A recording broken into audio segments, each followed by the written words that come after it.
15 বছর আগে মারা যাওয়া এক ব্যক্তি এখনো জীবিত রয়েছে। 15 বছর আগে মারা যাওয়া এক ব্যক্তি এখনো জীবিত রয়েছে। শুনে অবাক লাগছে তো? অবাক লাগারই বিষয়। এই কথাটা যখন আমরা শুনেছিলাম তখন আমাদেরও কিন্তু অবাক লেগেছিল। 15 বছর আগে মারা যাওয়া এক ব্যক্তি কি করে জীবিত থাকতে পারে? তাহলে বিষয়টা একটু গুছিয়ে বলি। আমরা এই মুহূর্তে রয়েছি তুলিন গ্রামে, ঝালদা 1 নম্বর ব্লকের অন্তর্গত তুলিন গ্রাম পঞ্চায়েতের মধ্যে তুলিন গ্রামে উপস্থিত হয়েছে টিম রূপসী বাংলা। বিষয়টা কি একটু আগেই বললাম যে 15 বছর আগে মারা যাওয়া এক ব্যক্তি এখনো জীবিত রয়েছে। এবার খোলসা করে বলি বিষয়টা। গত 27/4/2023 তারিখে, মানে আজ থেকে প্রায় 1 বছর আগে, গত 27/4/2023 তারিখে তুলিন গ্রাম পঞ্চায়েতের তৎকালীন প্রধান, নাম রেণুকা মাহাতো, তুলিন গ্রাম পঞ্চায়েতের তৎকালীন প্রধান রেণুকা মাহাতো একটি ঘোষণাপত্র প্রকাশ করেন বা একটি তার লেটার হেডে তিনি ঘোষণা করেন যে তুলিন গ্রামের বাসিন্দা রাম নারায়ণ ভগত তিনি গত 2009 সালে মারা গেছেন। আবার বলছি বিষয়টা যে গত বোর্ডের পঞ্চায়েত প্রধান 27/4/2023 তারিখে তিনি একটি ঘোষণাপত্রে স্বাক্ষর করেন, যেখানে তিনি ঘোষণা করেছেন যে গত 2009 সালে তুলিন গ্রাম নিবাসী রাম নারায়ণ ভগত তিনি মারা গেছেন এবং সেই মর্মে তিনি ওয়ারিশন সার্টিফিকেটও কিন্তু স্বাক্ষর করেছেন এবং সেই ওয়ারিশন সার্টিফিকেটে ঘোষণা করেছেন যে উক্ত রাম নারায়ণ ভগত গত 2009 সালে মারা গেছেন। এই মর্মে তিনি ওয়ারিশন সার্টিফিকেট ইস্যু করেছেন।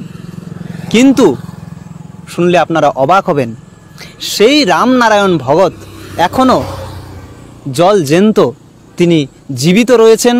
তিনি তার কাজকর্মে অটুট রয়েছেন। তার আধার কার্ড রয়েছে, তার ভোটার কার্ড রয়েছে, রেশন কার্ড রয়েছে। তিনি নিয়মিত ভোট দিয়ে আসছেন। গত পঞ্চায়েত নির্বাচনেও তিনি ভোট দিয়েছেন।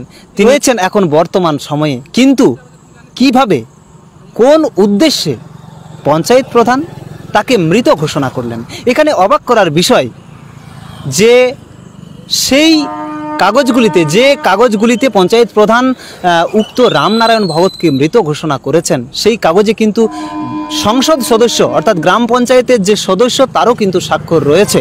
আমরা দেখতে পেলাম যে সেই কাগজে গ্রাম পঞ্চায়েত সদস্য হিসেবে স্বাক্ষর রয়েছে সুষমা মাহাতো।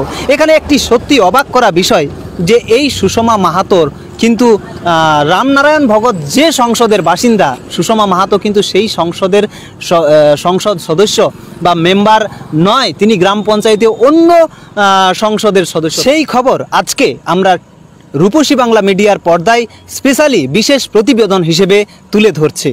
পুরুলিয়া জেলার ঝালদা 1 নম্বর ব্লকের তুলিন গ্রামের বাসিন্দা রামনারায়ণ ভগত, তার বর্তমান বয়স প্রায় 82 বছর।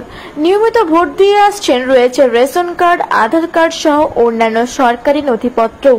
কিন্তু 2023 সালের 27 এপ্রিল তুলিন গ্রাম পঞ্চায়েতের তৎকালীন গ্রাম পঞ্চায়েত প্রধান রেণুকা মাহাতো ঘোষণা করেন তুলিন গ্রাম নিবাসী রামনারায়ণ ভগত নামের ওই ব্যক্তি 2009 সালে মারা গেছেন। পঞ্চায়েত প্রধানের এই ঘোষণাপত্র এবং ওয়ারিশন সার্টিফিকেট পঞ্চায়েত প্রধানের স্বাক্ষর সহ জলজল করছে আরও এক গ্রাম পঞ্চায়েত সদস্যর স্বাক্ষর ও সিলমোহর। তবে তিনি রামনারায়ণ বাবুর সংসদের পঞ্চায়েত সদস্য ছিলেন না, তিনি অন্য সংসদের পঞ্চায়েত সদস্য, নাম সুষমা মাহাতো। তিনিও রামনারায়ণ বাবুর মৃত্যুর ঘোষণাপত্র ও ওয়ারিশন সার্টিফিকেটে সই করেছেন। একজন জীবিত ব্যক্তির কি উদ্দেশ্যে পঞ্চায়েত প্রধান মৃত ঘোষণা করেছেন তা নিয়ে ইতিমধ্যে জোর প্রশ্ন উঠতে শুরু করেছে। জানা যাচ্ছে উক্ত রামনারায়ণ বাবুকে মৃত ঘোষণার পরে সেই কাগজপত্র নিয়ে ব্যাপক জালিয়াতি, দুর্নীতি এবং বিভিন্ন বেআইনি কাজকর্ম হয়েছে। তাহলে কি তৎকালীন পঞ্চায়েত প্রধান রেণুকা মাহাতো, গ্রাম পঞ্চায়েত সদস্য সুষমা মাহাতো ও অন্যান্য রাজনৈতিক নেতাদের মধ্যেতেই একজন জীবিত ব্যক্তিকে পরিকল্পিতভাবে মৃত ঘোষণা করে চরম বেআইনি কাজকর্ম হয়েছে? এমনই প্রশ্ন উঠতে শুরু করেছে সাধারণ মানুষের মধ্যে। যদিও তৎকালীন পঞ্চায়েত প্রধান রেণুকা মাহাতো বলেন তিনি বিষয়টি ভেরিফিকেশন না করে মৃত্যুর ঘোষণাপত্র দিয়েছেন এবং ওয়ারিশন সার্টিফিকেট ও প্রদানও করেছেন। তৎকালীন পঞ্চায়েত সদস্য একই বক্তব্য। তাহলে প্রশ্ন উঠছে, সঠিক তথ্য যাচাই না করেই, সঠিক তদন্ত না করেই একজন জীবিত ব্যক্তিকে মৃত ঘোষণা করে দেওয়া হলো কোন উদ্দেশ্যে? আপনার নাম কি? আমার ভগত রামনারায়ণ ভগত। আচ্ছা, বাড়ি কোথায়? তিল আপনার ভোটার কার্ড আধার কার্ড আছে তো? হ্যাঁ ভোটার কার্ড আছে? আছে এই বছর ভোট দিয়েছেন? হ্যাঁ রেণুকা মাহাতো তৎকালীন গ্রাম পঞ্চায়েত প্রধান এই বিষয়ে তিনি কি বলছেন, কারণ তিনি স্বাক্ষর করেছেন এবং তিনি মৃত ঘোষণা করেছেন। তিনি কি বলছেন? দেখো, প্রধান ওই মেম্বারের সাইন দেখে করেছে, ওইটাই। যে কোনো যখন ইস্যু হয়েছে, যখন মানে মানে ইয়া থেকে মানে সংসদ থেকে, তো প্রধান কি যখন মেম্বার করেছে তখন প্রধান দেখে করে দিয়েছে, ওইটাই। আপনি বলছেন মেম্বার? হ্যাঁ, মেম্বারের সাইন দেখে আমি করেছি। হ্যাঁ, আমার তো একা তো সাইন নাই, কেন মেম্বার দেখে আমি যে কোনো যখন আসতো মনে করো ইয়া থেকে কি বলে যে সংসদ থেকে, যখন আমি মেম্বারের সাইন দেখতি তখন আমি আর মানে কিছুই করতি না, তখন আমি সাইন করে দিতি, সেই হিসাবে করা হয়েছে। ভেরিফিকেশন করে দেখেন না? না, যখন মেম্বার ভেরিফিকেশন মানে কি, মেম্বার যখন মনে করো যে মেম্বারের সাইন যখন হয়েছে তখন আমি আর তো ই করি নাই, মানে ভেরিফিকেশন বিনা করে আমি মানে করা হয়েছে। যখন বিষয়টা জানতে পারলেন যে এরকম বিষয়টা ভুল হয়েছে, তারপরে কি স্টেপ নিয়েছিলেন আপনারা? স্টাফ সেটা মানে ই হয়েছিল তো, যে কি যে এটা আছে বলে এরকম মানে ভুল হয়েছে বলে অমনি তো একটা ই হয়েছিল। গত পঞ্চায়েত প্রধান, গত বোর্ডের পঞ্চায়েত প্রধান রেণুকা মাহাতো বলছেন এ বিষয়ে তিনি কিছুই জানেন না। গ্রাম পঞ্চায়েতের সদস্য সই দেখে তিনি নাকি সই করেছেন। গ্রাম পঞ্চায়েতের সদস্যর সই দেখে তিনি সই করে দিলেন এবং একজন জীবিত ব্যক্তিকে তিনি মৃত ঘোষণা করে দিলেন। আজব পঞ্চায়েত, আজব পঞ্চায়েতের প্রধান এরকমভাবে একজন জীবিত ব্যক্তিকে মৃত ঘোষণা করে দিলেন, কোনো রকম তদন্ত না করে, কারো কাছে জিজ্ঞেস না করে তিনি মৃত ঘোষণা করে দিলেন। আবার অপরদিকে গ্রাম পঞ্চায়েতের সদস্য কি বলছেন, যার স্বাক্ষর রয়েছে সেখানে সুষমা মাহাতো, তিনি বলছেন তিনিও এই বিষয়ে কিছু জানেন না। এলাকার মানুষ এসেছেন, তাকে বলেছেন যে সই করে দিতে, যে রামনারায়ণ ভগত মারা গেছে বলে উনি সই করে দিয়েছেন। সেটা তো জানা নেই। আমরা কি বলে নিজের লোক হয়নি, আমরা সাইন করে দিয়েছিলাম। আমরা জানি নাই যে ওর বাবা আছে কি না, এরকম তো আমার জানা নেই। আচ্ছা, মানে আপনি জানতেন না যে উনি বেঁচে আছেন কি মারা না? গেছেন? হ্যাঁ, আমি জানি না এটা। কিন্তু আপনি না জেনে, মানে খোঁজ খবর না নিয়ে একজন জীবিত ব্যক্তি, তাকে কিভাবে মানে মৃত ঘোষণা করে দিলেন? ওই যে আসে তখন করে দিয়ে মুখের ভালোবাসায় করে দিই, যে আমরাকে তো আর ফাঁসাতে যাবে এটা তো আমরা জানতে পারলাম না। আচ্ছা, মানে আপনিও জানতেন না এই না বিষয়টা? না, আমি এটা জানি নাই যে ওদের ঘরেলি ব্যাপার কেউ আছে কি না, ওটা আমি জানি নাই।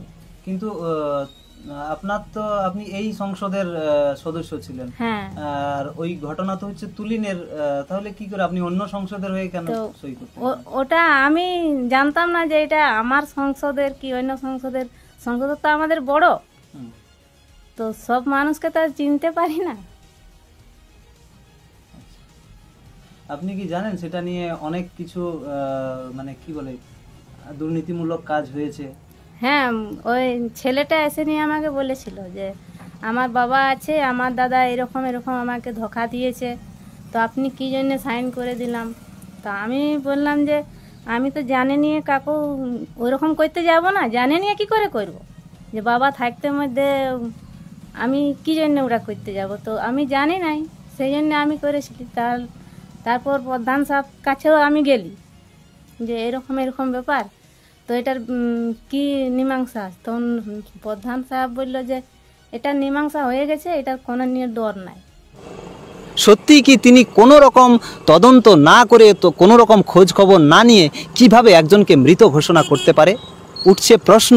কারণ এই বিষয়টাকে নিয়েই চরম দুর্নীতি ঘটেছে, চরম বেআইনি কাজ হয়েছে, প্রচুর বেআইনি কাজ হয়েছে এবং সেই কাজে প্রশ্ন উঠছে যে মদত দিয়েছে তৎকালীন গ্রাম পঞ্চায়েত প্রধান থেকে শুরু করে পঞ্চায়েত সদস্য এবং স্থানীয় আরও বেশ কয়েকজন তাবড় রাজনৈতিক নেতৃত্বরাও সেক্ষেত্রে মদত দিয়েছে। এরকমই কিন্তু একটি বড় প্রশ্ন উঠে আসছে সাধারণ মানুষের মধ্যে। যদি এরকমভাবে করাপশন বা দুর্নীতির মধ্যে যুক্ত থাকে পঞ্চায়েতের প্রধান এবং তারা দায়সারাভাবে যদি বলতে চান যে আমরা কিছুই জানি না, তাহলে প্রশ্ন উঠছে এর ভেতরে কতই না দুর্নীতি হয়েছে, কতই না বেনিয়মের কাজ হয়েছে। এই বিষয়ে আজসু পার্টির ঝালদা 1 নম্বর ব্লক কমিটির সম্পাদক বিনয় গোস্বামী বলেন, একজন জীবিত ব্যক্তিকে পঞ্চায়েত প্রধান মৃত ঘোষণা করেছেন।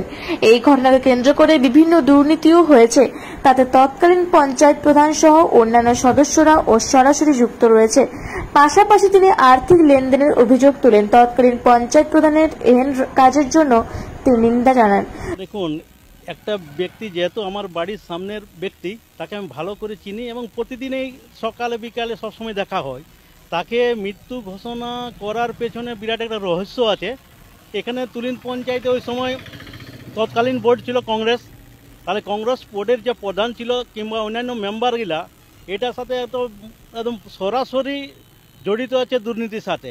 এখন মনে করুন একটা মানুষকে, জীবিত মানুষকে যদি মৃত্যুতে ঘোষণা করে ওরা, তাহলে বিনা টাকা পয়সা এগুলো কোনো খেলেই নাই।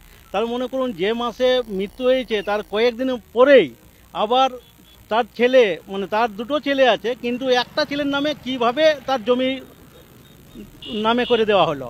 তার মানে এর সাথে শুধু পঞ্চায়েত নয়, আমার মনে হয়, আমি আমার ব্যক্তিগতভাবে মনে ভাবছি এটার সাথে হয়তো বিএলআরও যুক্ত আছে, নাহলে কি করে সম্ভব। তাহলে এখানে কি আছে কি পঞ্চায়েতের নানা রকম দুর্নীতির সাথে এমনিতে কাজকর্ম দুর্নীতি আছে। একটা জীবিত মানুষকে মৃত্যুতে পরিণত করে সার্টিফিকেট দিচ্ছে, তাহলে এখানে মানতে হবে কি কীভাবে এরা দুর্নীতির সাথে যুক্ত আছে। সম্ভব কোনো মতেই সম্ভব হতে পারে না। একটা কোনো কাজ যদি সার্টিফিকেট নিতে গেলে তাহলে পঞ্চায়েতে এখানে এতগুলো খোঁজ খবর নেই কি কোথায় বাড়ি, কোন ওয়ার্ডে বাড়ি, সেই ওয়ার্ডের মেম্বারের সাথে সব সংযোগ করে করে, তাহলে ওই সময় আমাদের যে ওয়ার্ডের ওই সময় মনে হয় আপনার 8 নম্বর ওয়ার্ড নিয়ে আপনি কি ছিল, যেটা হিন্দি প্রাইমারি স্কুলেতে ওই ওয়ার্ডটাই আছে, তাহলে সেই ওয়ার্ডে যে মেম্বার ছিল, তাহলে সেই মেম্বার প্রধান সবসময় উঠা বসা করে, তাহলে সেই মেম্বারকে জিজ্ঞেস করলো না কেন। তাহলে আমার মনে হয় কি তাহলে মেম্বারও যুক্ত ছিল এই কাজে, ষড়যন্ত্রে। এবং সেই কাগজে দেখলাম যে মেম্বারের সিগনেচার আছে সে কিন্তু এই এলাকার মেম্বার নয়, সে অন্য সংসদের মেম্বার। দেখুন, এটা পুরাপুরি ওদের পুরো যতগুলা কংগ্রেস বোর্ডের মেম্বার ছিল তারা প্ল্যানিং করে এটা করেছে। নাহলে একটা নিজের ওই ওয়ার্ডের সামনের মেম্বার সে নিজে না করে নিয়ে একটা অন্য ওয়ার্ডের নির্দল প্রার্থী হিসাবে ছিল তাকে দিয়ে করেছে, তাকে পয়সা হয়তো দিয়েছে কিংবা কোনো লোভ দেখিয়েছে কাজের ব্যাপারে, তবেই তাকে এইসব কাজে যুক্ত করেছে। যদিও তুলিন গ্রাম পঞ্চায়েতের বর্তমান প্রধান সুষমা মাহাতো বলেন এই বিষয়ে তিনি কিছুই জানেন না।